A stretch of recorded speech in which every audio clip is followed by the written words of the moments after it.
Doesn't sound right. It sounds weird. It sounds too distorted. Doesn't it? Not that you can get too distorted though. Something sounds weird.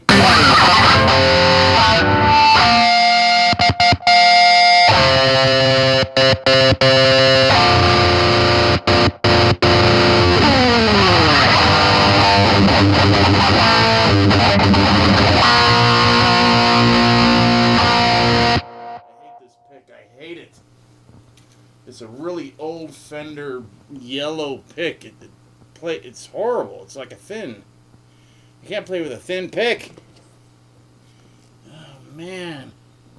Sorry. I'm usually never ready to play once I sit down, but this is even worse. I think I found another pick. Nope. Nope. Nope. Alright, I'm just going to make this quick then. Playing my Tommy Thayer. So I got tickets to see Kiss, the Hollywood Bowl, on November 3rd. And there you go. So I'm going to bring a plate, probably this one, but the original one, and have them sign it.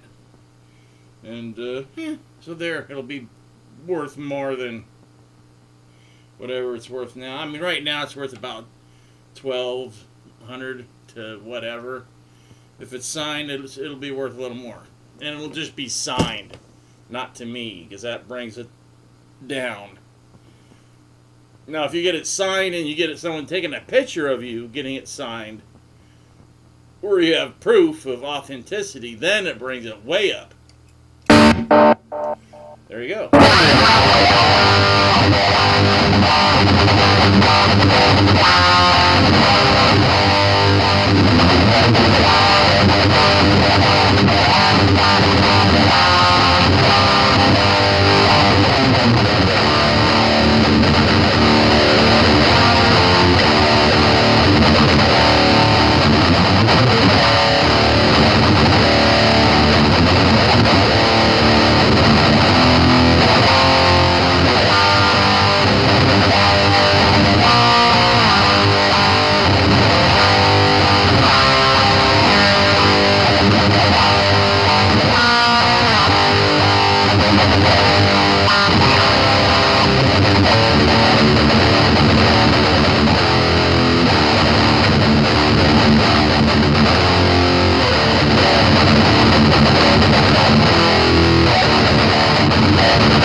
Bloodsucker, if you bought the Trick or Treat CD. On Fatal Attraction, I don't think we ever did it in Fatal Attraction. Oh, we did, and it was called Night Stalker. But it's only out on that Immortal CD, which is still available on like 5 or 6 different labels. I just typed in Fatal Attraction, Vampires, Immortal, 80s, and we're still signed to F&A. They're still selling our CD for $29. So that means they're the signed ones. We signed a lot of them. And then there's another one, I can't remember the name, but it's blah blah blah records, and they're printing them. So I'm gonna buy one first, and then I'm gonna say, hey man, if you're selling my friggin' product, kick me in some. Jeez. I mean, look I was in a band. My first band that I put together was Stiletto. We made a demo. It sucked. And then we made a rehearsal tape, which we called our demo, which was a little better, but still. And then if you see our showcase at the country club for all. So the first time I ever played the country club was with Stiletto, and it was a showcase for Arista Records. Mo Austin was there too. They got up, everybody got up after the third song and walked out. And the manager, which was the bass player's dad, I just said, pretend to be our manager. It'll look better. If it's just me, it won't look good. So he ran after him, and they're like, yeah, we've heard all I think we've heard all our ears could take. And he's like, is that good or bad? He goes, every single one of them are on drugs, and that's probably not the same drug. And they were right. But the big mistake was we showed up early because we had a special effects crew that were doing a whole thing. It turned into a Spinal Tap thing. It's on YouTube. You can look it up. Stiletto, part 1, 2, and then Troubadour, part 1, 2, 3, 4, which is the last show we ever did before I just said, F all of you because you're nuts and you suck. And the drummer was Daz Bash. He went on to go into Paradise. And I think his other claim to fame is you can see the back of his head in,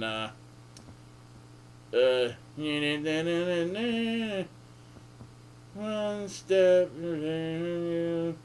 Shot in the Dark. Ozzy, Shot in the Dark video. The guy with the white hair all sticking up like Nicky, but white. You can see the back of his head. That's him. And then he was a fake drummer for an Alice Cooper video that was in a movie. I don't know what movie. I don't know what the song is. But he's playing drums. So I go, did you get to meet Alice? He goes, no, I just came in. And they had a drum set already set up for me. And like a screen behind him. And this was the 80s. So they were like flashing stuff. And he just played along to the song, which he'd never heard before. And he just, twiddled his things and his sticks. And that's it. So, and then he got massively addicted to crack and had to go back to Florida, and that's that. And I heard Paradise actually played that Rocklahoma thing, which pisses me off because Fatal Attraction's been asked to play that several times, and Hellfest, and a couple of other giant, European dates, but nobody will do it. I can't get the band together. Plus, we're all old and fat, but we could all lose weight, and all I'd have to do is go buy a wig. Or do the Nosferatu thing, I don't know. I'd buy a wig. So, whatever, it just pisses me off that these guys are so stupid that they can't see, for one, it would be fun, it would be cool. It's just a couple of dates, and we can make, a pretty good amount of money and start selling stuff again. Because I was doing a really good job. I mean, I was having a good time selling CDs from Fatal Attraction, and shirts, mugs, posters, you name it. Notebooks, everything. It was like Kiss. But then it just kind of dwindled away, and everybody that was going to, even though 12 million people illegally downloaded it, and I've got, because I know a guy, I'm not going to say his name, but he works in the industry, and apparently there's this program. They can go to a website that's downloading, illegal downloads because they try to keep, but there's no way of, it's way beyond anybody, suing unless you're Metallica or something. And even then, they usually just let them go because it's too much money and time. But he says, I can tell you how many times it's been downloaded. So 12 million between two websites. And both of those sites got, CDs given to them by the record company, F&A Records, which stands for, I don't know, they suck.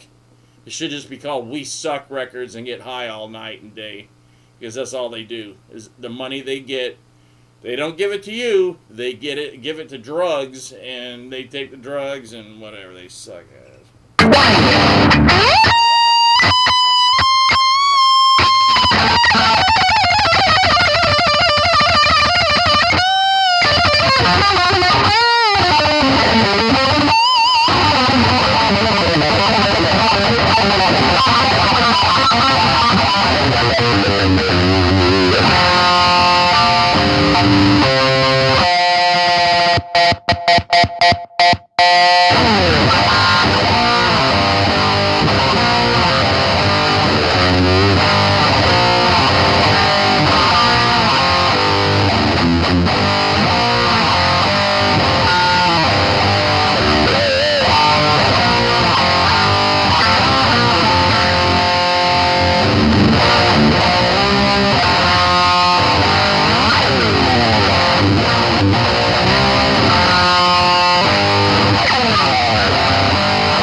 I got so pissed off talking about.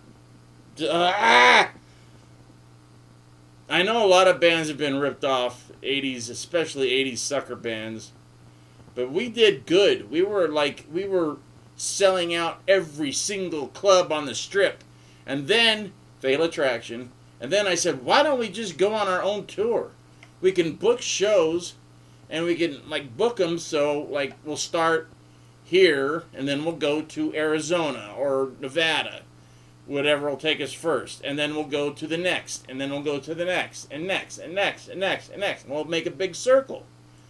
So we go to Arizona, New Mexico, Texas, Colorado, sometimes Kansas, Utah, Nevada, and back. And we make a ton of money, and it was fun. But we're the first ones to do it. So we got a write-up in Music Connection, and there's a picture of me, standing there, and I'm the only one with the single picture because I'm the guy with the brains. Even though we did have a manager, but it was my idea, so they put a picture of just me alone. And it said, how to get paid to play. And then as soon as bands read that, everybody was doing it. But we took some bands on the road with us, which helped a lot. So it was really cool. I'm going to just wrap it up. No fancy nothing. Ooh. But have a good weekend. It's Saturday night. Go out and fight. Or whatever. Just relax. Lates.